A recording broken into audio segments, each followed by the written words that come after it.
Buenas tardes, ¿qué tal? Continuando con la clase de Inteligencia Artificial 1, hoy vamos a ver un poco el principio de las redes neuronales y un poco hablar de aprendizajes automáticos y Deep Learning. Eso es lo que vamos a enfocar en la clase. Ok. Para empezar les voy a mostrar este video para tener una idea de lo que vamos a ir desarrollando.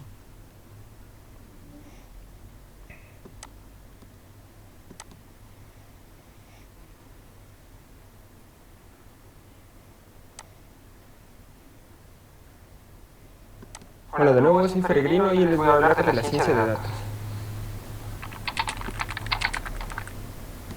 Bueno, de entrada, la ciencia de datos es una de esas palabras rimbombantes que la gente está utilizando mucho, generalmente en los medios, para describir cosas que en realidad no son ciencia de datos.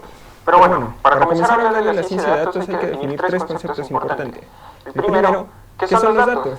Los datos son un conjunto de hechos desorganizados, sin ninguna estructura, que de entrada no dan más información que lo que se ve a simple vista. Un buen ejemplo de datos podrían ser las temperaturas de los anteriores 200 años en la Tierra. El segundo concepto es el de la información. Y vamos a definir a la información como un conjunto de datos ya organizados, estructurados y presentados bajo cierto contexto, de tal modo que al revisarlos o al verlos, a quien los observa le resulte de utilidad. Como por ejemplo, podríamos tomar esas temperaturas de los 200 años anteriores en la Tierra y organizarlas de un modo cronológico y presentarlas en un gráfico de barras, por ejemplo, para poder observar que la temperatura del planeta está aumentando. El tercer concepto es el concepto del conocimiento. Y es que bueno, el conocimiento se podría definir como entender la información y poder sacar algo útil de esta. El conocimiento se forma internamente a partir de la información que recibimos.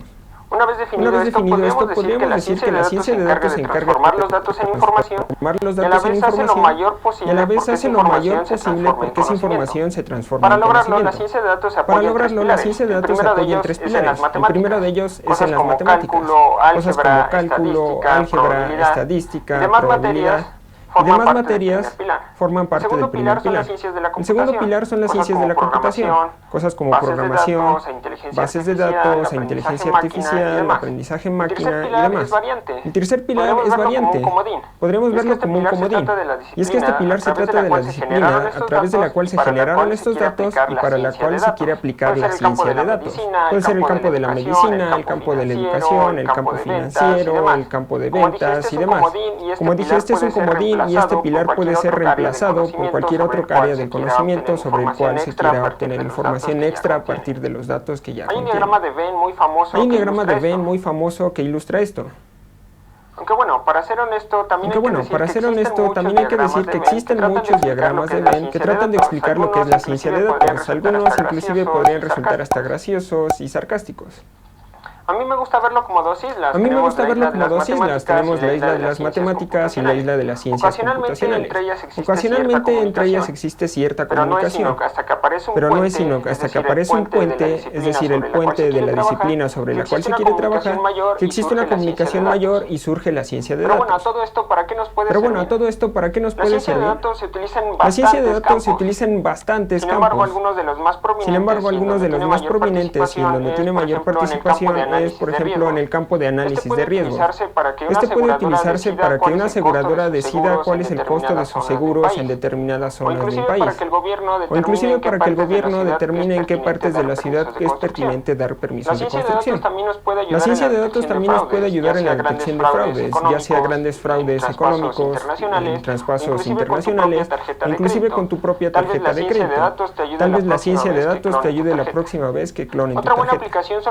Otra buena aplicación son los sistemas de recomendación. ¿Alguna vez te has preguntado por qué Netflix es tan adictivo? ¿Y cómo es que decide invertir su dinero de tal modo que tú pases más tiempo viendo la televisión? La ciencia de datos tiene mucho que ver en esto. Y otro campo muy interesante es la planeación de rutas. Empresas como DHL, UPS y FedEx tienen sus camiones repletos de sensores de tal modo que van recolectando información. Esta a su vez ayuda a planear las rutas de manera más inteligente de tal modo que las empresas puedan repartir más productos en la menor cantidad de tiempo gastando la menor cantidad de gasolina. Eso sí, respecto a las ciencias de datos también existen bastantes confusiones. Y voy a hablar de algunas a continuación.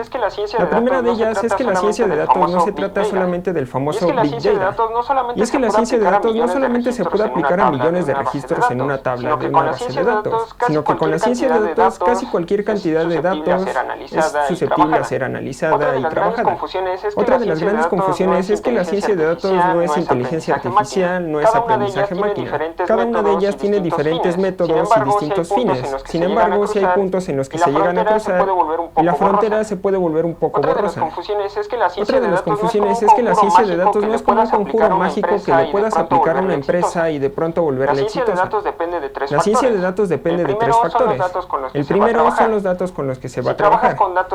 Si trabajas con datos que son basura, que no son bastante útiles, entonces el resultado va a ser basura, no va a ser útil. El segundo factor es el modelo que se utilice para analizar estos datos. Ya que si no utilizas un buen modelo o un buen modo de análisis, podrías resultar teniendo conclusiones erróneas sobre los datos. Y el tercer factor es el contexto en el que pongas esta información generada. Y la tercera y última confusión de la que voy a hablar es que a pesar del nombre, ciencia de datos, no es una disciplina para la que necesites tener un doctorado en matemáticas o en ciencias de la computación para poder practicarla. Muchos expertos del área coinciden en que no es necesario que tengas una preparación mayor para poder usarla y aprenderla. Si bien sí necesitas tener conocimientos básicos de estadística y tal vez algunos de extracción de datos o manipulación de datos, no es nada del otro mundo. Recuerden, la ciencia de datos es tan valioso tener las matemáticas o el conocimiento sobre ciencias de la computación como lo es tener el conocimiento del problema o del área de la que se piensa atacar. ¿Y tú estás interesado en comenzar? ¿Habías oído hablar algo de la ciencia de datos? ¿La conoces en tu trabajo o en la escuela? Déjalo en los comentarios. Estoy interesado en conocer tus experiencias respecto al tema. O si te interesa la ciencia de datos, tal vez deberías comenzar por aprender o darle una refrescada a tus conocimientos sobre estadística, aprender lenguajes de programación como R o Python y consigas una fuente de datos. Si te interesa saber sobre alguno de estos, en las notas de este video dejo enlaces a sitios y recursos que tal vez te podrían resultar de utilidad. En fin, por mi parte es todo por este video. Espero te haya gustado, te haya resultado útil y si así fue, ya sabes, dale un me gusta y compártelo con alguien a quien también le pudiera resultar útil. Suscríbete si es que aún no lo has hecho y nos vemos la próxima. Bueno, En la clase de hoy vamos a tratar de entender un poco algo sobre los conceptos de lo que hace la inteligencia artificial, el avance que tenemos tanto desde las redes neuronales y sus divisiones, que son el aprendizaje automático y también otros tipos de aprendizaje, y tratar de entender un poco esa sinergia que existe entre los diferentes modelos que hoy tenemos, computacionalmente hablando, de lo que es Machine Learning, Deep Learning y ciencia de datos. En el video la idea es tratar de entender un poco que se puede hacer ciencia de datos sin que sea en modelos de Machine Learning, Deep Learning, y que esté básicamente basado solamente en conceptos matemáticos, ya sea de estadísticas o probabilidades. Pero avanzando un poco más, también se puede valer de la inteligencia artificial y de las redes neuronales. Entonces, es como que también le va apoyando para ir mejorando. Por eso es que la frontera entre ciencia de datos e inteligencia artificial está muy ligada. Generalmente se puede aplicar eso mediante conocimientos de diferentes tipos de lenguajes o diferentes tipos de herramientas informáticas, pero inclusive una persona que no es informática puede aplicar ciencia de datos, o una persona que pueda manejar o tenga la capacidad de aplicar un software lo puede realizar. Entonces tenemos a varios niveles. Están los de niveles teóricos y los que conocen de estadísticas, ya sean básicas o avanzadas, y aplicando ese conocimiento de estadísticas se puede llegar a ciencia de datos. Y están otros que manejan herramientas como simplemente Excel o herramientas de modelado de gráfico como lo son el programa de Tableau o el programa de Power BI, que es de Microsoft. Y a ese nivel, sin conocer mucho de matemáticas o de algunas ciencias, a nivel usuario se puede llegar a aplicar ciencias de datos. Entonces, a un nivel más básico, aplicado a una empresa se puede, pero también algunas personas que manejan en alto nivel de estadísticas lo pueden aplicar. Entonces, a diferentes niveles se lo puede ir aplicando. Y eso ayuda un poco a entender lo que es esta movida de lo que hoy tenemos como ciencias de datos, que son cosas que hoy en día tenemos un bombardeo de herramientas, un bombardeo de información y aplicaciones que nos ayudan a poder trabajar sobre esto. Inclusive, hace bastante tiempo, las personas hacían ciencias de datos sin que sea una profesión como es hoy en día. Entonces, cualquier persona que tenga la capacidad de analizar números o analizar situaciones, analizar datos, entonces eso constituye ciencias de datos, sin que implique un conocimiento muy arduo en informática o sin que implique un conocimiento muy arduo en las matemáticas. Entonces, simplemente que una persona conozca el área donde está trabajando y sea capaz de buscar en esas informaciones algunos patrones que le puedan ayudar a entender el trabajo o a entender una situación en particular dentro de una empresa. Por ejemplo, si yo trabajara en un restaurante, entonces, y tuviera la capacidad de poder tener esa información del movimiento de los clientes, entonces, viendo informaciones históricas del movimiento de la empresa, entonces puedo predecir o puedo conocer, por ejemplo, en periodos de tiempo, cuáles son los menús que son más demandados, cuáles son las bebidas que son más requeridas, porque el negocio tiene cierto impacto y qué rango de edades y qué rango de clases sociales son los que están acudiendo a ese local. Entonces, poder mapear un poco la situación de la empresa. Y a partir de ahí, de todo ese conocimiento que tenemos de una empresa, poder modelar y proyectar la empresa a un periodo de tiempo. Entonces, queremos proyectar a 6 meses, 1 año, 2 años, 3 años y definir estrategias de cómo se va a comportar la empresa. Todo eso nos ayuda a ciencia de datos. Y la inteligencia artificial hace mucho más fácil ese trabajo. Hay cálculos que son netamente estadísticos, pero podemos ir un poco más adelante y tener cálculos que son resultados de la inteligencia artificial. Y eso ya se logra con el Machine Learning y el Deep Learning. El Machine Learning es aprendizaje automático y existen diferentes algoritmos de aprendizaje automático, pero el que más sobresale es el aprendizaje automático de las redes neuronales. Bueno, y a partir de ese aprendizaje automático nos vamos un poco más adelante y se crea lo que es el Deep Learning, que es el aprendizaje profundo.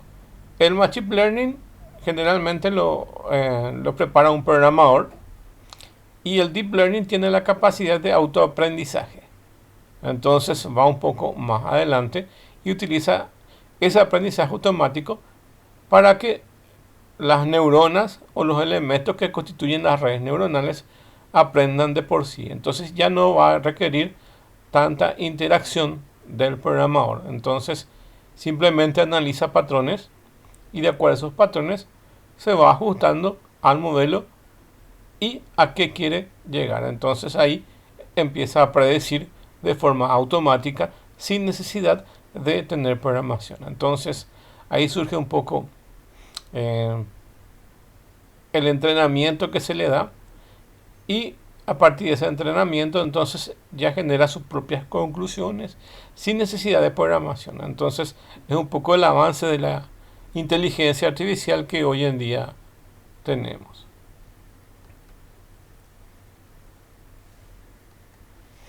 Bueno, ¿qué ramas contribuyen un poco a estas características?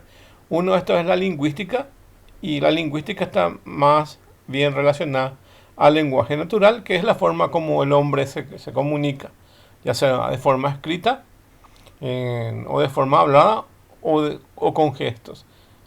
Entonces, la lingüística y la inteligencia artificial nacen al mismo tiempo y van madurando juntos, y cada uno separado en su campo. Entonces se utiliza el campo del lenguaje natural, y el lenguaje natural es la forma como las personas se comunican. Entonces las computadoras o los sistemas tratan un poco de llegar a eso, de poder entender un poco las estructuras gramaticales si fuera un lenguaje escrito, o poder entender un poco el lenguaje hablado. Entonces poder entender eso y revisar los contextos. Entonces se arman grandes bases de datos o se le entrenan a los modelos para que estos puedan entender. Hoy por ejemplo tenemos grandes avances con los chatbots. Ustedes pueden comunicarse hoy en día con un chatbot y generar una pregunta al chatbot y le responde.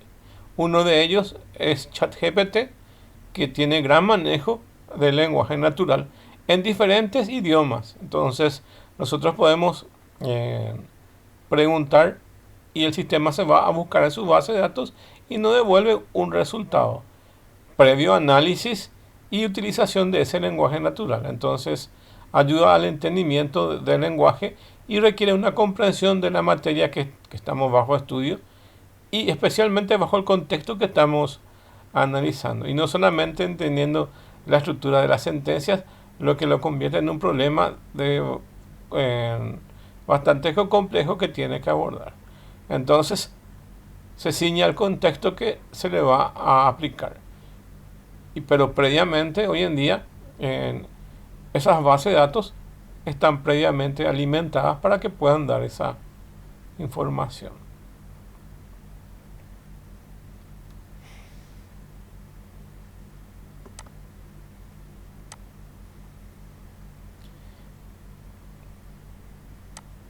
Otra parte que también es bastante utilizado es el tema de en lo que hace a inteligencia artificial, es un poco el tema de diferentes ramas que confluyen dentro de la psicología. Uno de ellos es las neurociencias, y las neurociencias es el estudio del sistema neurológico y en especial el cerebro, la forma exacta con que un cerebro se genera o genera el pensamiento, que es uno de los grandes misterios de la ciencia. El hecho de una colección simple de células pueden llegar a generar a razonamientos, acción y conciencia es un enigma a resolver. Poder entender cómo funciona la mente todavía es un misterio, o por lo menos gran parte es un misterio.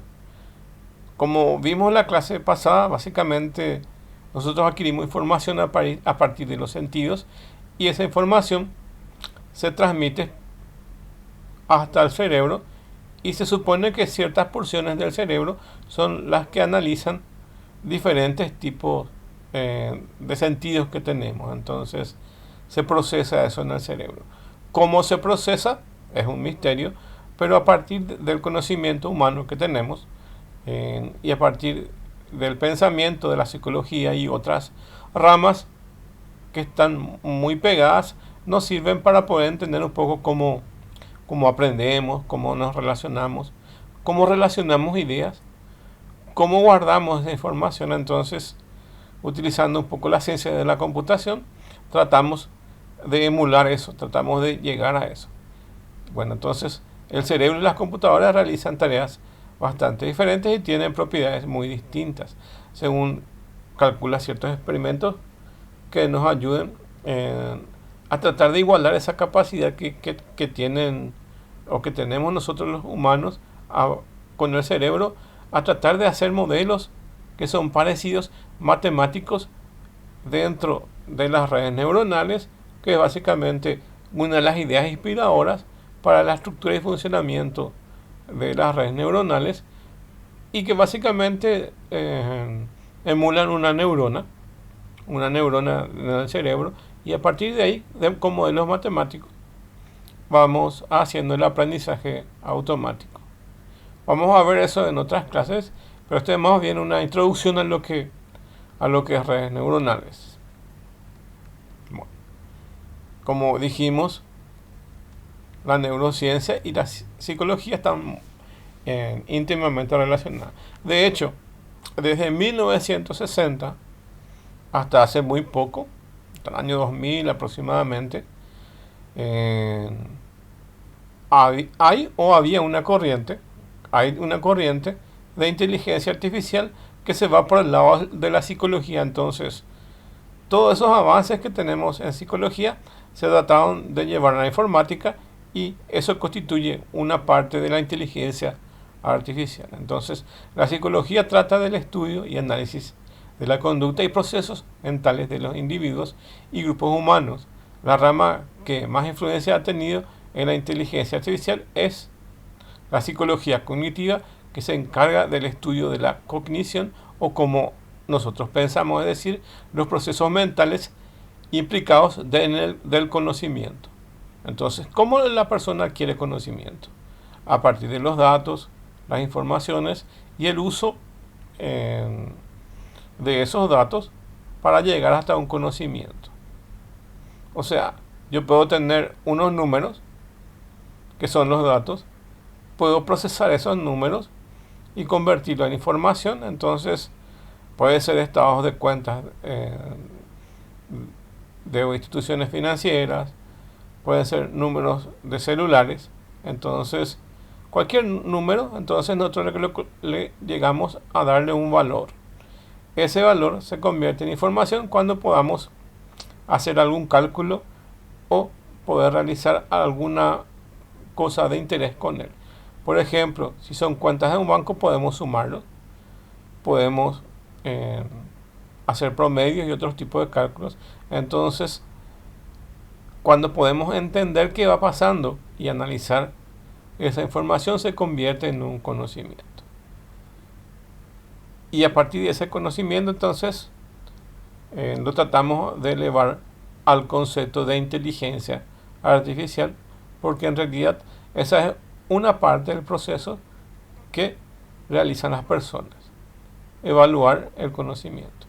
Entonces tiene como un objeto el estudio de los mecanismos básicos y profundos que se elabora en el conocimiento, desde la percepción, la memoria y el aprendizaje.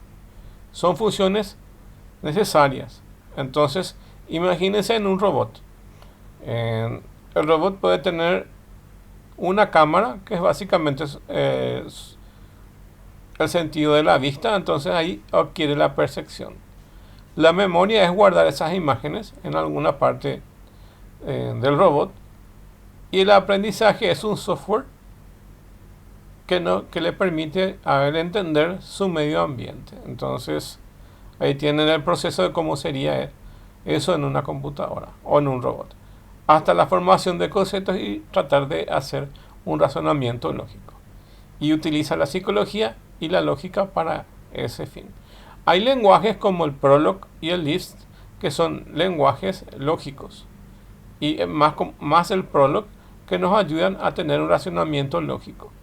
Entonces hay lenguajes que incluyen menos programación y incluyen más lógica. Eso se pensaba que iba a ser el boom de la inteligencia artificial. Sin embargo, constituye una herramienta más, no necesariamente una de las soluciones. Con ese tipo de algoritmos, mucha gente llegó a desarrollar estrategias de juegos como ajedrez y otros juegos. Entonces le enseñaban la lógica del funcionamiento de eso y le entrenaban con instrucciones lógicas y menos de programación, y pensaban que así pensaban que con eso las máquinas tendrían las capacidades humanas. Pero sin embargo, eso es muy limitado todavía. Recién ahora, con el tema de redes neuronales, estamos teniendo un cambio bastante considerable, pero sin perder en cuenta que también nos estamos valiendo de todas las herramientas que ya habíamos adquirido. Entonces, no por el hecho de que decir el razonamiento psicológico se utilizaba antes y ahora tenemos las redes neuronales, vamos a prescindir y no utilizar la psicología, sino más bien vamos a nutrirnos de ellas y vamos a ir complementando una con otra. Entonces, la teoría descrita de estas ramas han sido utilizadas para desarrollar varios modelos de inteligencia artificial, como les dije, las tradicionales y actualmente las redes neuronales a través del Machine Learning y luego el Deep Learning. Bueno, acá tenemos el concepto de Machine Learning y el de Deep Learning. Bueno, entonces el Machine Learning es el diseño y estudio de las herramientas informáticas que utilizan la experiencia pasada para tomar decisiones futuras. Entonces, Machine Learning es aprendizaje de máquina y la traducción es aprendizaje automático. Entonces, aquí se trata de cargar a los sistemas información y que vayan procesando esa información y vayan aprendiendo. Entonces, el objetivo fundamental del Machine Learning es generalizar y inducir a unas reglas desconocidas a partir de ejemplos donde esa regla es aplicada. El ejemplo más típico que podemos ver es el uso de Machine Learning, es el filtrado de correos, basura y spam. Entonces, prácticamente sería como decirles, este correo es spam o este correo es basura. Y las próximas veces que encuentren correos parecidos, el sistema de correos va a enviar directamente informaciones parecidas a la bandeja de spam. Entonces es una forma que el sistema va aprendiendo. Pero hay que indicarles previamente qué es. Y mediante las observaciones de miles de correos electrónicos que han sido marcados previamente como basura, los filtros de spam aprenden a clasificar los mensajes nuevos. Es como enseñarle a un niño. Entonces a un niño le dan algunos objetos y le dan formas geométricas y le van diciendo, esto es un cuadrado, un rectángulo, este es un color amarillo o rojo. Entonces el niño, con esos conocimientos y mediante juegos y mediante observación, va aprendiendo. Eso es lo que se lleva a la informática con el tema de Machine Learning, y trata mediante algoritmos especiales de lograr un aprendizaje. Bueno, entonces la capacidad que tiene un software de poder aprender es lo que se denomina Machine Learning. Y el Machine Learning tiene una amplia gama de aplicaciones, incluyendo motores de búsqueda. Entonces, básicamente cualquier buscador que tengan que usar hoy en día está metido algoritmos de Machine Learning, diagnósticos médicos, detección de fraudes, de uso de tarjetas de crédito, análisis de mercado de valores, clasificación de secuencias de ADN, reconocimientos del habla, lenguaje escrito, juegos y robótica. Son algunos ejemplos que tenemos de Machine Learning. Pero para poder abordar cada uno de estos temas es crucial primero distinguir los diferentes tipos de problemas de Machine Learning con los que nos podemos encontrar. Entonces, esa capacidad de llegar a un aprendizaje es Machine Learning, que significa que las máquinas puedan aprender. Los problemas de aprendizaje supervisado, acá básicamente se dividen en dos tipos de grupos. Hay los que son supervisados y los que no son supervisados. Los que son supervisados, imagínense que a cada información se le coloca una etiqueta. Entonces, con eso vaya aprendiendo. Y después los mensajes y los mensajes no supervisados no tienen esa etiqueta. Les leo. Los problemas de aprendizaje supervisado se enseñan y entrenan algoritmos a partir de datos que ya vienen etiquetados con la respuesta correcta. Cuando mayor es el conjunto de datos, el algoritmo podrá generalizar en una forma más precisa. Una vez que haya concluido el entrenamiento, se le brindará nuevos datos ya sin la etiqueta de las respuestas correctas, y el algoritmo de aprendizaje utiliza la experiencia pasada que adquirió durante la etapa de entrenamiento para predecir el resultado. Bueno, entonces imagínense que un niño entra en la escuela y se le va a enseñar los colores y se les muestra los dibujos de los colores, pero debajo de esos colores se le coloca una etiqueta y la etiqueta básicamente son la descripción en español de cada uno de los colores. Entonces, debajo del color amarillo van a encontrar una etiqueta que dice amarillo. Debajo del cuadro del color rojo, entonces van a encontrar una etiqueta que dice rojo. Entonces, el niño va a poder asociar esa etiqueta con el color que está observando.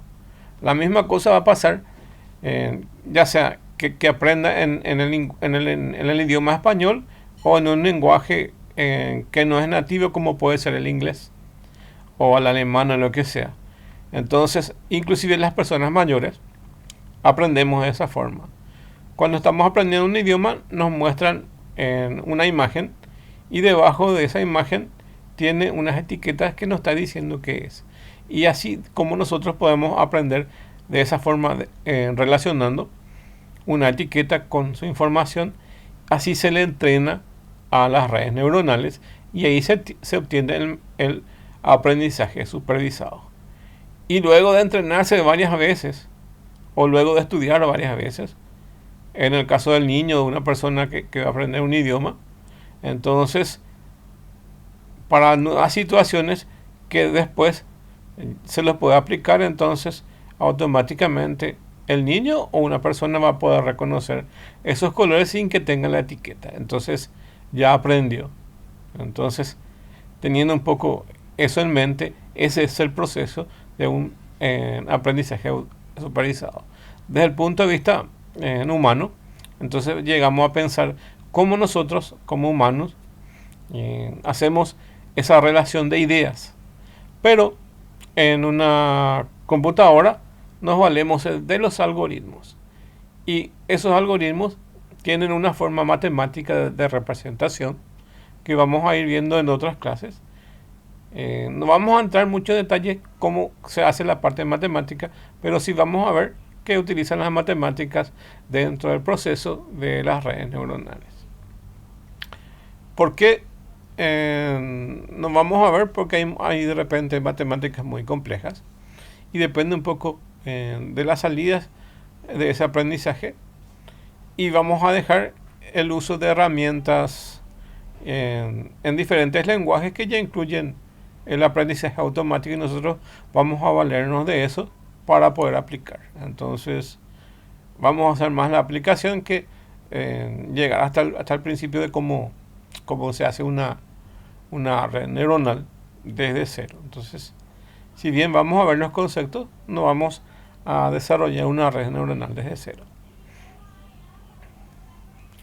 El otro modo es el aprendizaje no supervisado. Y dice, en los problemas de aprendizaje no supervisado, el algoritmo entrenado usa un conjunto de datos que no tiene ninguna etiqueta. En este caso, nunca se dice al algoritmo que representan los datos. La idea es que el algoritmo pueda encontrar por sí solo patrones que le ayuden a entender el conjunto de datos. Entonces, este es un poco más complicado. Lo deseable es que sea un aprendizaje supervisado, pero hay veces que se requieren de aprendizaje no supervisado. Es un poco más complicado porque en realidad el algoritmo tiene que encontrar ciertos patrones y a partir de esos patrones ir agrupando los elementos. Entonces es un aprendizaje no supervisado. Acá tiene un entrenamiento previo más agarrado a las manos, o sea, con más ayuda, y acá tienen un aprendizaje que le dejan al algoritmo que vaya buscando por sí solo. Probablemente este sea mucho más fácil, o sea, este es mucho más fácil. Computacionalmente esto requiere, este aprendizaje no supervisado requiere computacionalmente más esfuerzo en tiempo de entrenamiento y la cantidad de información que se le debe procesar. Esto requiere más de esfuerzo. Entonces tenemos dos tipos de aprendizajes: el supervisado y el no supervisado. Bueno, y aquí tenemos un tercero que les voy a mostrar un video que se llama aprendizaje por refuerzo. Al aprendizaje por refuerzo pueden compararlo como que tengan una mascota y le dan un regalo a la mascota cada vez que hace bien o se porta bien o hacen lo que ustedes quieran. Entonces, por ejemplo, le entrenan a la mascota para que cada vez que diga su nombre él le preste atención. Entonces le dan una galleta o le dan algo, le dan un alimento. Entonces cada vez que el animal hace bien las tareas que se le está entrenando, entonces le regalan algo, le premian. Y cada vez que está haciendo mal, entonces le castigan. Entonces así va aprendiendo el animal. Entonces este se llama aprendizaje por refuerzo. En los problemas de aprendizaje por refuerzo, el algoritmo aprende observando en el mundo que le rodea. Su información de entrada es el feedback o retroalimentación que obtiene del mundo exterior como respuesta de las acciones, ya sean positivas o negativas. Por lo tanto, el sistema aprende a base de ensayos y error. Un buen ejemplo de este tipo de aprendizaje lo podemos encontrar en los juegos, donde vamos probando nuevas estrategias y vamos seleccionando y perfeccionando aquellos que nos ayudan a ganar el juego. A medida que vamos adquiriendo más práctica, el efecto acumulativo del refuerzo a nuestras acciones victoriosas terminará creando una estrategia de ganador. Entonces, mientras más vamos entrenando, vamos a ir adquiriendo mayor aprendizaje. Y el aprendizaje por refuerzo, como les dije, es premiar las acciones que están bien y marcarnos cuando estamos teniendo errores. Entonces es algo positivo y algo negativo. Entonces de esa forma se adquiere el conocimiento. Bueno, les voy a mostrar un video de cómo se hace eso, de cómo es ese proceso. Voy a compartir ahora ese video. Cómo es el proceso completo del aprendizaje por refuerzo.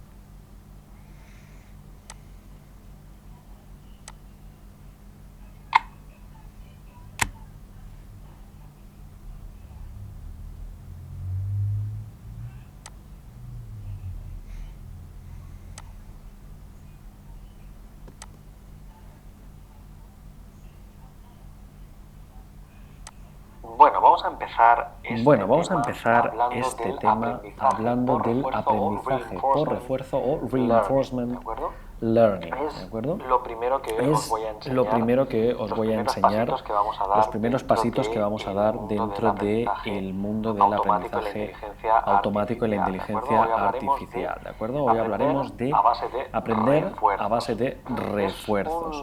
Es una parte muy importante y que os servirá de base para respaldar el resto de temáticas que iremos viendo durante el curso, ya que todo se basará en reinforcement learning. Aquí tenemos en la imagen de la Wikipedia, voy a basar en la imagen un pequeño laberinto, y este laberinto es la representación del entorno exterior sobre el cual queremos llevar a cabo una decisión. Vamos a estar lidiando con entornos en el mundo de la inteligencia artificial, de modo que voy a tener que tomar una serie de decisiones para avanzar en lo que es mi camino. Mi camino puede ser salir del laberinto o vencer en un videojuego. Queda representado por el entorno en cuestión, donde el objetivo es ganar. Y el agente, el robotito que tenéis aquí abajo en miniatura, es la persona o la mente que navegará por esos entornos y se encargará de ir aprendiendo de los comentarios que se le vayan suministrando en base a si la decisión que ha tomado es correcta o no. Así es la forma en la que funciona un agente al final, un algoritmo o un robot que lleve a cabo ciertas acciones en el entorno y recibe una respuesta, recibe una serie de respuestas de si el estado es correcto o no es correcto. En este sentido, el estado final en el que se encuentra el robot en base a las acciones que toma, fijaros, se le da una recompensa o cambia de estado, por así decir, por lo que podría estar más cerca, más lejos, más a la izquierda, más a la derecha de la posición que debería. Entonces se le da un refuerzo en el sentido en que le suministramos algún tipo de información. Puede tener, por supuesto, otros tipos de parámetros que lo describan, pero yo creo que en el caso de la posición es bastante clara. El estado cambiará debido a que la acción que se lleva a cabo da una recompensa y esa recompensa será variable en función de lo bien o mal que se lleve a cabo la acción. Fijaros que también hay que tener en cuenta que puede suceder que debido a una acción el agente no cambie el estado en el que se encuentra. ¿Por qué? Porque esa acción no aporta nada. En ese sentido, pues no se le otorga ni una recompensa ni positiva ni negativa, sino que simplemente ha llevado a cabo una acción que no tiene ningún resultado. Pero el agente seguirá haciendo acciones para intentar superar el entorno y intentará recibir recompensas cambiando de acción y llevando a cabo las diferentes que le consigan llevar al estado final y obtener una recompensa definitiva en estos casos. A base de hacer este proceso, pues lo que hará será aprender sobre el terreno que va explorando y comprenderá qué acciones conducen a buenas recompensas y estados favorables y qué acciones conducen a un estado desfavorable y que no les sale. Aquí fijaros que es un problema muy simplificado, pero si lo pensáis, los entornos en la realidad son más complicados que un laberinto. No solo se trata de salir de un laberinto o encontrar un tesoro o rescatar a la princesa. Un entorno puede ser prácticamente cualquier cosa en la vida. Imaginaros que vosotros mismos os despertáis por la mañana y queréis hacer una tortilla. Una tortilla, yo lo explico mucho en los cursos de programación. Tenéis que seguir una serie de pasos. Tenéis que seguir una serie de pasos. Incluso si os dejáis un paso, el resultado no será el mismo. Tenéis que ir por los ingredientes, la sal, los huevos, etcétera. Tenéis que encender la sartén, ir cascando los huevos. Y para vosotros es una rutina porque lo habéis hecho tantas veces que lo tenéis súper interiorizado.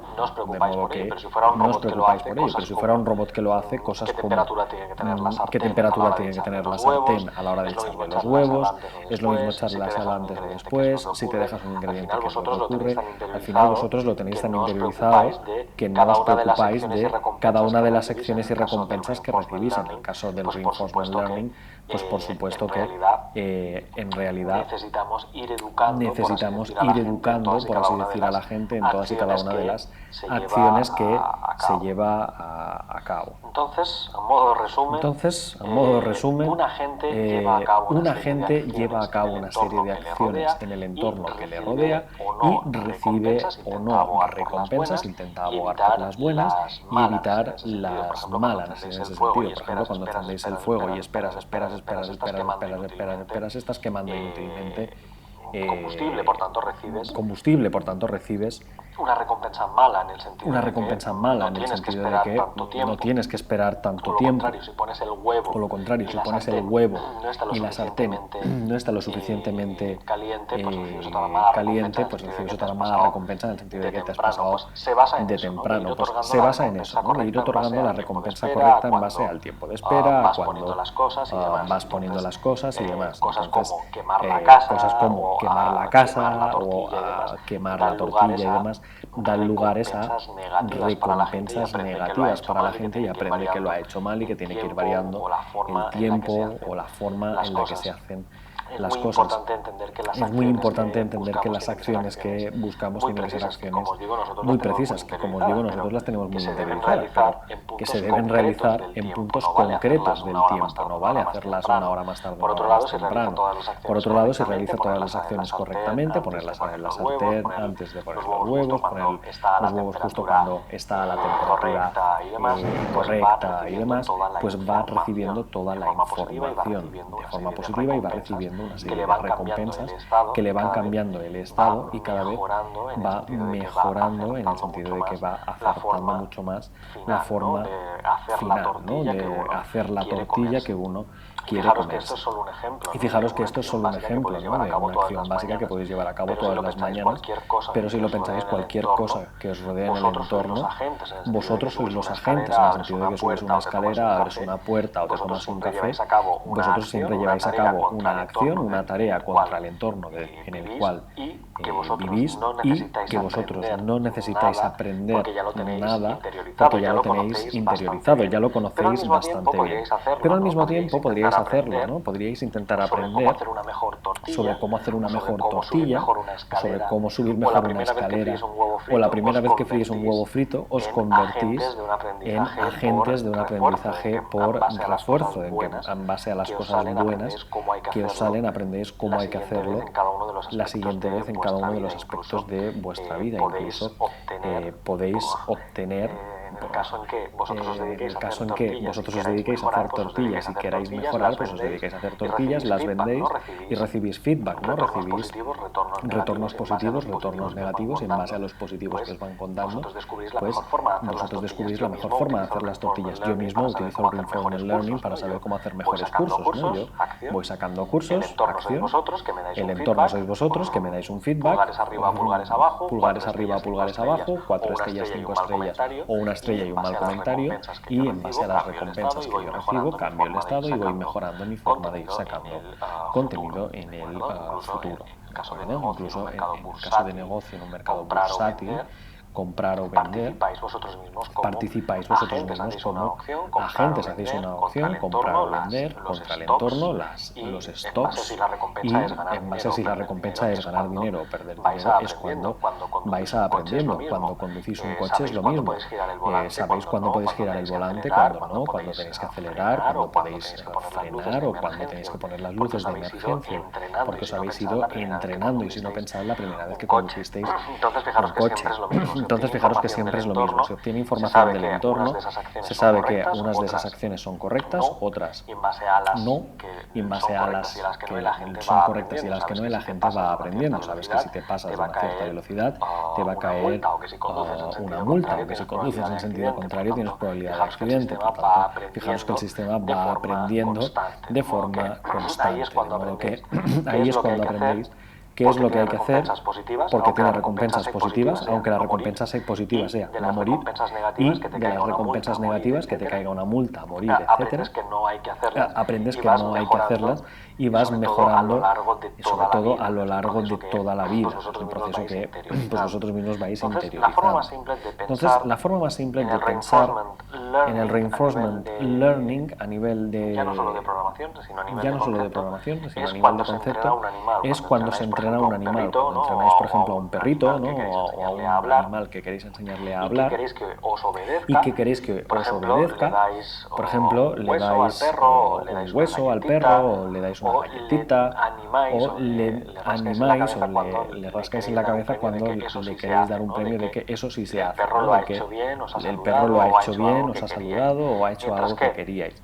Mientras que en los estados en los que el perro se porta mal, pues lo que hacéis es darle una retroalimentación negativa. Pues eso no se hace, o le das un golpe en la cabeza, o le das un golpe en la cabeza, o no le das una galletita. De modo cada que vez que se hace una acción, se deriva en un estado diferente que recibe una recompensa positiva o negativa, y es a través de esos procesos que acaba aprendiendo lo bueno y lo malo. Entonces, en base a ello, en base a decidir aspectos positivos o aspectos negativos de un comportamiento, se acaba entrenando a los agentes. No tienen por qué ser recompensas en forma de golosina o en forma de chocolate, no tiene por qué haber una bolsita de galletas cada vez que hace algo bien, en el caso de nuestros agentes.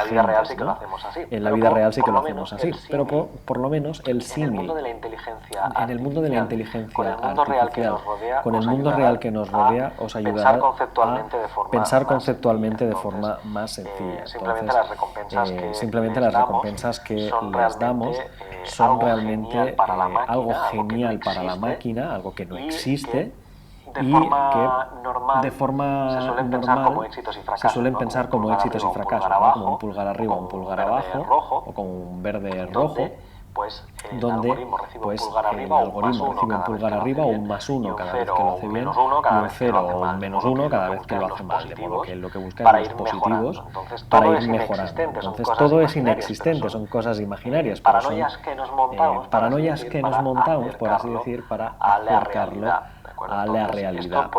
Entonces esto puede llevar a grandes resultados, ya que no tenemos que invertir en galletas ni en chocolate, sino que podemos crear cosas increíbles, como por ejemplo una inteligencia artificial que sea capaz de pasarse un videojuego a base de proporcionar recompensas que no existen. Simplemente un +1 y un -1 no nos cuesta nada, no nos cuesta dinero, a diferencia del mundo real donde tenemos que invertir en galletas. Aquí simplemente son positivos o son gomets, y el gomet verde o el positivo va para adelante, es lo que buscamos, mientras que el negativo no es así. Y solo a base de acumular información de un tipo y otro podéis llegar a entrenar cualquier tipo de agente, cualquier tipo de robot. Aquí fijaros, tenéis muchas imágenes de robots, tenéis un Terminator por ahí, algunos son perritos y demás. Entonces, así es como se entrena, ¿no? a estas entidades, a estos robots. Es como si entrenarais al robot, al perro de la vida real, pero sin galletas, sino suministrándole los gomets de color verde a través del refuerzo que vosotros mismos le suministráis. Simplemente le acabáis dando la forma de comportarse, y es un buen símil, ¿no? La diferencia al final entre un agente preprogramado, un robot, y un agente normal en la vida real es que el aprendizaje por refuerzo les ayuda a saber cómo hacer las cosas. Por ejemplo, en el caso del perrito le enseñáis a caminar, o le enseñáis a coger algo, o simplemente le indicáis primero mover la pierna izquierda, luego la derecha, y así sucesivamente, ¿no? Si la mueve antes, la mueve después, le vais dando los +1, -1, y va sabiendo exactamente en qué momento tiene que mover la pierna, cómo colocar la espalda, cómo agacharse, sin mover la cola, etc. Podría ser que una vez que sepa andar queráis enseñarle cómo se sienta, y entonces pues le enseñaríais cómo se sienta, y fijaros que a base del reinforcement learning el concepto clave es que el algoritmo no tiene que estar codificado a la perfección en el perro, sino que el perro tomará una serie de decisiones y nosotros le iremos diciendo cómo de bien están ellas, de modo que el objetivo es lograr el aprendizaje máximo a base de reforzar las decisiones que toma y saber al final qué es lo correcto y qué no es lo correcto. Entonces, las diferentes acciones que, por ejemplo, un robot, en el caso más avanzado, podría tomar, pues podrían ser mover el pie derecho, mover el pie izquierdo, el pie de atrás, etcétera, ¿no? La cola, mueve la cabeza, podrían mover cualquier cosa de las articulaciones que tiene viene y el objetivo sería que detecte que primero a la izquierda, luego a la derecha, izquierda, derecha, izquierda, derecha, izquierda, derecha, y a qué ritmo tiene que hacerlo con todos los grados de libertad que podáis tener, tiempo, movimiento, velocidad, etcétera, hasta determinar exactamente cuál es el óptimo para enseñarle al perrito o al robot moverse, ¿no? Caminar. Entonces, por así decirlo, es como una lista de acciones que puede llevar a cabo y las recompensas que obtiene cada vez que mueve alguna de las articulaciones del cuerpo, de modo que al final se obtiene un resultado lo más parecido a la realidad. Cada vez que lo hace bien, +1, cada vez que lo hace mal, -1. Se le deja al robot una serie de tiempo, va aprendiendo, el perro se cae, se intenta levantar, se vuelve a caer, va recibiendo información, esto es bueno, esto es malo y demás. Y en base a las acciones que le dan los +1, por ejemplo, la acción de levantarse, de mover correctamente los pies, toma la siguiente decisión y acaban mejorando una vez tras otra, tras otra, tras otra. Esto lo va haciendo muchos millones de veces hasta que ha acabado aprendiendo cómo se mueve, cómo caminar, cómo correr, cómo levantarse, cómo hacer cada una de las acciones que vosotros le queráis enseñar. Fijaros que se trata de perros o de robots digitales, perros preprogramados. Pero es el mismo símil con un perro en la vida real, ¿no? De que cuando le queréis enseñar a ir a por la pelota o le queréis dar la galletita y demás, el perro a base de refuerzos acaba optimizando las cosas por sí mismo. Vosotros no le enseñáis, sino que es el perro quien aprende. Pues lo mismo ocurre con las IAs, lo mismo ocurre con los robots que les podríais enseñar, por ejemplo, a jugar a fútbol o ir a 2 patas si quisieran, ¿de acuerdo? Simplemente es acabar entrenando y que a la larga, a base de haber hecho el entrenamiento, acabáis extrayendo toda la información necesaria en el proceso evolutivo para tomar las decisiones correctas y aprender de ellas. Entonces, bueno, incluso tenéis la ventaja de que, pues yo creo que enseñarle a jugar al fútbol a un robot virtual de la vida real sería muy complicado. Del mismo modo, el aprendizaje automatizado sería mucho más fácil, yo creo, ¿eh? Por tanto, fijaros que es algo que no tiene límites, de que al final es un programa que aprende a tomar las decisiones correctas y que son soluciones difíciles de programar si solo tenéis en cuenta condiciones if else. En la programación purista y estándar que conocéis de alguno de vosotros cursos sería una solución complicada. Sin embargo, al tratarse de preprogramas y decisiones que puede llevar a cabo el algoritmo, es muy diferente a la programación estándar. Y bueno, simplemente os remito al artículo de la Wikipedia como he empezado, porque es un punto de partida muy bueno si no conocéis lo que es el aprendizaje por refuerzo, si lo queréis repasar desde un punto de vista un poco más abstracto. Aquí tenéis toda la documentación. Y si no, también id mirando de vez en cuando la sección de recursos de cada una de las clases, porque de muchas de estas referencias que hay por aquí os iré colgando artículos que podéis mirar, leer, investigar y demás que son bastante útiles. Entonces, hay un artículo que está bien, que podríais empezar por él como añadido a esta clase, que es Simple Reinforcement Learning with TensorFlow, ¿vale?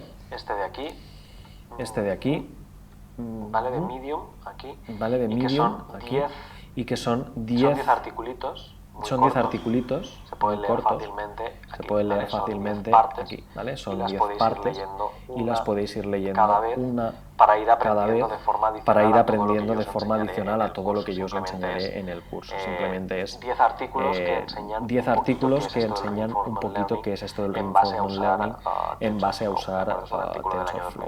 Es un artículo del año 2016, no es nada muy anticuado, y lo podéis utilizar para seguir perfectamente información adicional a la que yo os iré enseñando a lo largo de este curso, ¿vale? Incluso con diferentes implementaciones y que os podrán complementar vuestro aprendizaje que vais a hacer sobre el mundo de inteligencia artificial y de lo que vais a ver dentro del curso, ¿de acuerdo?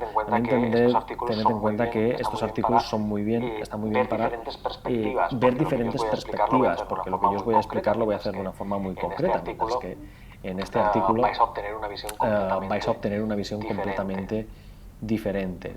Bueno, hay diferentes algoritmos que se aplican Y como les dejé ahí en el chat, el Q-Learning o Q-Learning es el algoritmo más fácil. Estaba en la lista de Wikipedia, entonces, o en la lista acá que estaba mostrando. Está ese tipo de algoritmos y es uno de los algoritmos más fáciles y sencillos de aplicar este tema de Reinforced Learning o en aprendizaje por refuerzo. Bueno, vamos a continuar entonces con la diapositiva de la clase.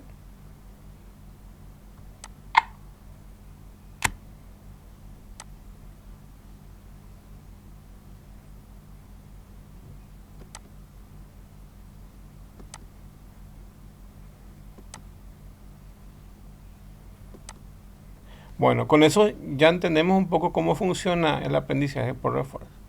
Entonces, cuando hacemos bien, se nos dan un premio, y cuando hacemos mal, no se nos da el premio, ¿ok? Y así vamos aprendiendo.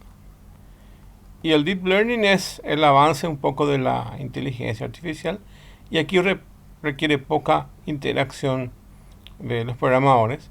Entonces aparecen esas redes neuronales, donde, como dice su nombre, es deep o profundo, que es aprendizaje profundo. Y mediante este aprendizaje profundo, entonces, mediante este aprendizaje profundo, que es deep learning, entonces nos permite programar. ¿Y qué es lo que hace en este tipo de algoritmos? Analiza las entradas y salidas. Imagínense que les dan que quieren reconocer animales, perros, gatos y monos. Entonces, en una carpeta tienen 100 fotos de gatos, en otra carpeta tienen 100 fotos de perros y en otra carpeta tienen 100 fotos de monos. Y lo que va a hacer este tipo de algoritmo es, sin que ustedes le programen, va a analizar las fotos de entrada y salida y va a comparar. Entonces, a partir de eso va a buscar ciertas características que son las de perros, que solamente los perros tienen, y luego va a analizar las características de los monos, que solamente los monos tienen, y solo las características de los gatos. Entonces, sin que ustedes empiecen a programar, él va a encontrar patrones, y esos patrones le va a permitir poder detectar esos animales. Ok. Entonces, Deep Learning tiene poca interacción de los programadores. No hace una programación. Si la cara del perro tiene tal forma, entonces considéralo como un perro. ¿Ok? No va a hacer ese tipo de discriminaciones cuando estamos cuando estamos ante una situación que tengamos que detectar esos animales. Entonces, el Deep Learning constituye un conjunto particular de algoritmos a partir del Machine Learning, que utiliza una estructura profunda, deep, como dice su nombre, de redes neuronales para encontrar patrones de datos. Ahí está la clave, encontrar ciertos patrones.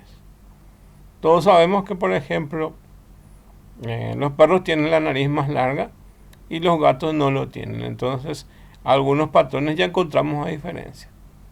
Como humanos nos cuesta un poco analizar así como patrones, pero sí son patrones los que analizamos.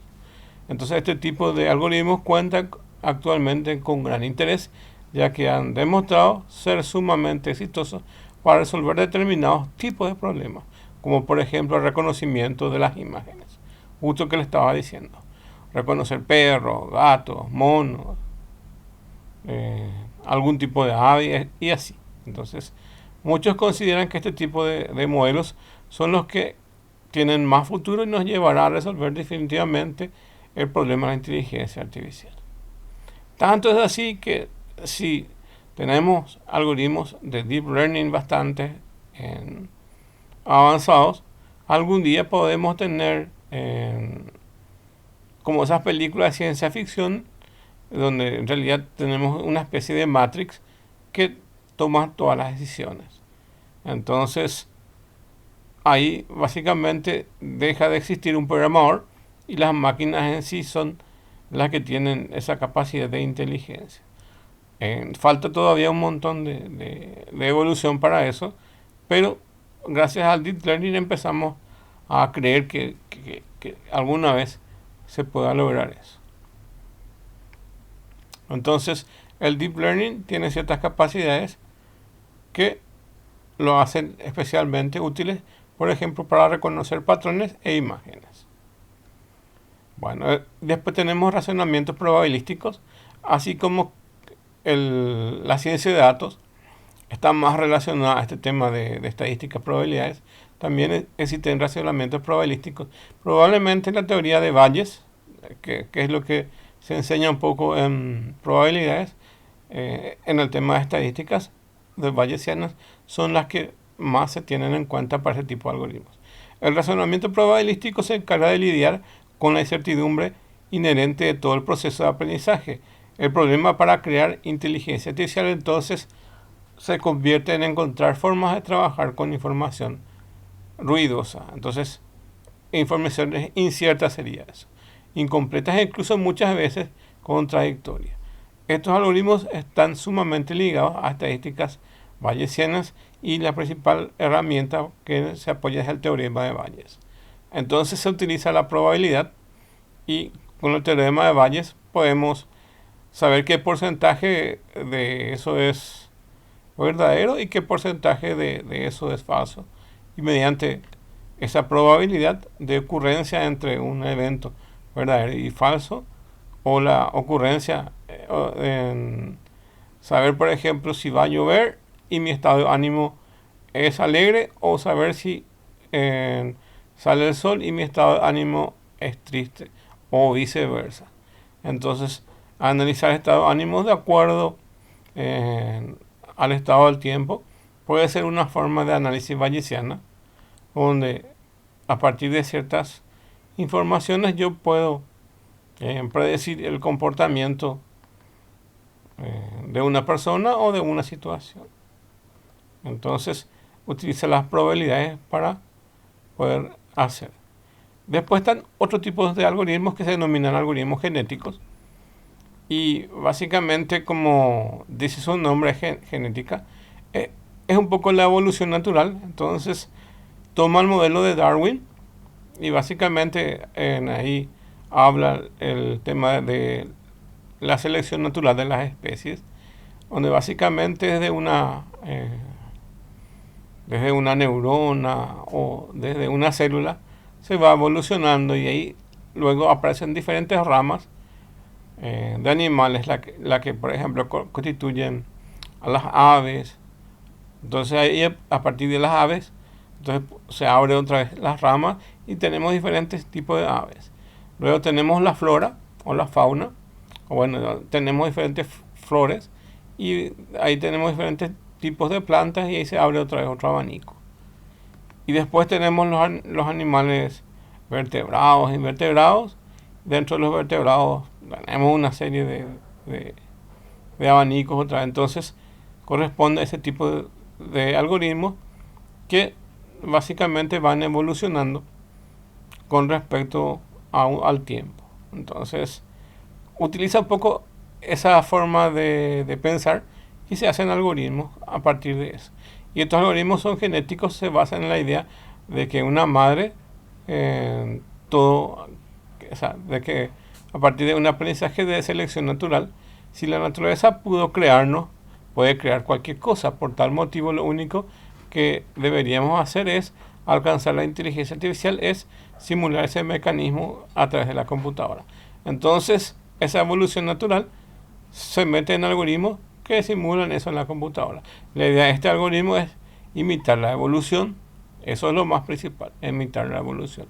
Funciona seleccionando individuos de una población de soluciones candidatas o capacidades que tenemos en las características dominantes.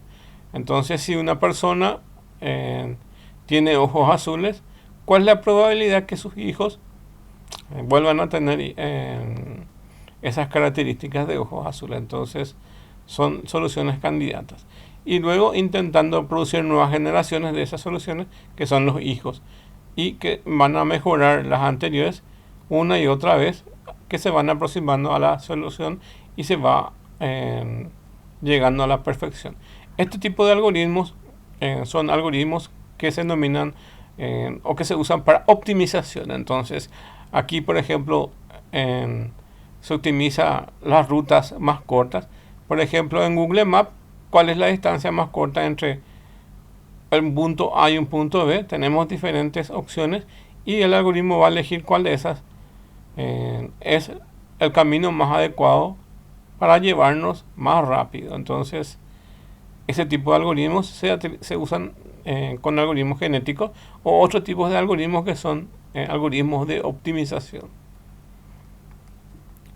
Bueno, ¿dónde se puede aplicar? Se puede aplicar en medicina, en autos autónomos, que son autos autotripulados, en instituciones financieras, en la agricultura, educación, etc. Entonces, en muchas ramas de la ciencia se puede utilizar la inteligencia artificial. De hecho, se lo utiliza. Entonces, es un poco eso. Bueno, y hablar un poco de ética y los riesgos de la inteligencia artificial, ya que básicamente, así como se puede utilizar la inteligencia artificial para buenos fines, también se puede usar para dañar a las personas o causar algún daño material o inmaterial. Entonces, actualmente también han surgido debates éticos alrededor de la inteligencia artificial. Algunos de los pensadores más importantes del planeta han establecido su preocupación sobre el progreso de la inteligencia artificial. Entre los problemas que pueden traer aparejado el desarrollo de inteligencia artificial podemos encontrar las siguientes. Las personas podrían perder trabajo por la automatización. De hecho, gran parte de esto ya es cierto. Hay industrias totalmente automatizadas. En Argentina, por ejemplo, hay una fábrica de cerveza donde no tiene operarios humanos. Son todos máquinas, entonces ya no tienen empleados humanos. Las personas pueden tener demasiado o muy poco tiempo de ocio, ya que todo el día están mediante este tema de la inteligencia artificial. Las personas podrían perder el sentido de ser únicos. Las máquinas pueden tomar ese espacio que hoy en día tienen las personas. Las personas podrían perder algunos de los derechos privados. De hecho, ya estamos perdiendo. Cuando se masificó el tema de las redes sociales, de hecho, ciertas partes de la privacidad de las personas ya están expuestas. Por ejemplo, inclusive si uno no es atento, puede dejar informaciones claves dentro de las redes sociales que son plausibles a conocer informaciones como, por ejemplo, número de cédula de las personas, dónde trabajan, cuál es el salario de las personas. Informaciones así muy sensibles que hoy en día están muy expuestas. Pueden saber dónde viven inclusive y sus rutinas diarias. Entonces, si alguien quiere hacer algún daño a una persona, tiene mucha información para poder hacer. Entonces estamos perdiendo un poco esa privacidad. La utilización de sistemas de inteligencia artificial pueden llevar a la pérdida de responsabilidad. Sí, porque ciertas tareas que antes estaban abocadas a las personas, hoy en día pueden reemplazar la inteligencia artificial. Entonces, esa responsabilidad se le deja a los software y los humanos se dedican a hacer otras cosas o a apoyar estas. El éxito de la inteligencia artificial significa que puede ser el fin de la raza humana. De momento no. Entonces la inteligencia artificial dista todavía mucho de las capacidades humanas. Más bien podemos considerarlo como un complemento a nuestras tareas cotidianas. Entonces, poder valernos de la inteligencia artificial para optimizar nuestras tareas, ya sea que tengamos que aprender algo en una universidad, en un colegio o alguna institución educativa, o bien aplicarlos a alguna actividad recreativa o laboral. Laboral, por ejemplo, podemos tener a ChatGPT, que podemos solicitarles preguntas de cómo optimizar nuestro trabajo dentro de las empresas. O bien Netflix para aprovechar en el momento de ocio, que también tiene inteligencia artificial, o YouTube o alguna otra plataforma de streaming que tienen inteligencia artificial que nos trata de conocer un poco cómo o cuáles son nuestras preferencias para ofrecernos justamente esos tipos de contenidos que nosotros queramos consumir. Bueno, y el debate entre los beneficios y riesgos del desarrollo de inteligencia artificial y que no están todavía abiertos. Entonces, hay cuestiones legales que inclusive que deben ser abordados en poco tiempo, o inclusive el hecho de que esta inteligencia artificial que también avanza para fines nobles, también lo existen en instituciones en Estados Unidos o en otros países que lo están utilizando para fines bélicos. Tanto es así que tenemos robots que básicamente están preparados para la guerra, o como el tema de esos programas de ciencia ficción, de esas series de ciencia ficción como Robocop, que es más o menos la idea de un policía que tiene ciertas capacidades de inteligencia artificial. Y estamos todos expuestos a tanto soluciones positivas como soluciones negativas de la inteligencia artificial. Bueno, y con eso terminamos un poco la clase. Y si nosotros queremos aplicar directamente la inteligencia artificial, tenemos dos opciones: hacer nuestras redes neuronales desde cero o utilizar las librerías. Necesitamos tener el concepto de cómo funcionan las redes neuronales. Sí, es importante, pero no vamos a desarrollar desde cero. De hecho, se puede desarrollar desde cero, pero van a ser muy básicas. La tecnología ha avanzado bastante y tenemos librerías que tienen un conjunto de herramientas bastante optimizadas para la utilización. Entre ellas tenemos la de TensorFlow, PyTorch, Cafre, CNTN, Theano y Deep Learning 4, y entre otras herramientas. Las más utilizadas son esta de TensorFlow, que es desarrollada por Google, PyTorch, que es un framework de Deep Learning, Cafre, que es una herramienta de Deep Learning también, y otras, ¿ok? Entonces tenemos diferentes opciones. Bueno, y uno de los avances que más tenemos, por ejemplo, es ChatGPT y los bots. Un caso que a mí me pasó, por ejemplo,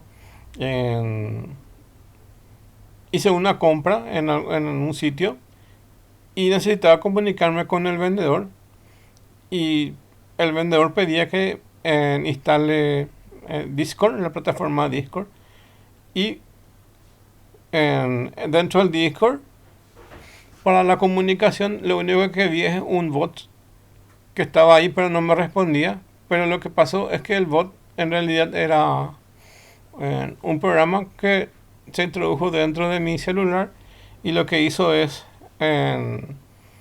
habilitar para que me puedan hackear. Entonces hay de todo. Entonces uno de las aplicaciones más utilizadas son los bots, y nos posibilitan comunicarnos de forma automática. Entonces, si fuera que yo que estoy trabajando en una empresa, puedo colocar un bot en plataformas como por ejemplo en WhatsApp, y como pueden ver, hay varias empresas que ya utilizan eso. Algunas son programadas y otras son compradas en ese tema de los chatbots. Entonces hay de todo. Están las que vos compras y otras que son gratis. Las que son gratis pueden personalizar ustedes con algunos mensajes, como por ejemplo: les voy a retornar la respuesta en tales horarios, que son respuestas automáticas que se pueden dar cuando la gente escribe en el WhatsApp. O bien alguna información mucho más inteligente, entonces ya requiere ciertas informaciones que las empresas ofrecen estos chatbots. O bien algún sistema de programación. De repente es más fácil alguna aplicación que ya viene todo inversa con toda esa inteligencia. Y una de las ramas de mayor crecimiento que más ha beneficiado al boom de la inteligencia artificial constituyen los bots. Generan pequeños bots que pueden tener conversaciones básicas entre usuarios, que es bastante simple. Desde una página web o de otra plataforma, o el famoso ChatGPT o las otras herramientas que nos permiten comunicaciones directas. Bueno, hasta acá nuestra clase entonces, y gracias por la atención. El video está grabado y voy a subir en la plataforma en momento.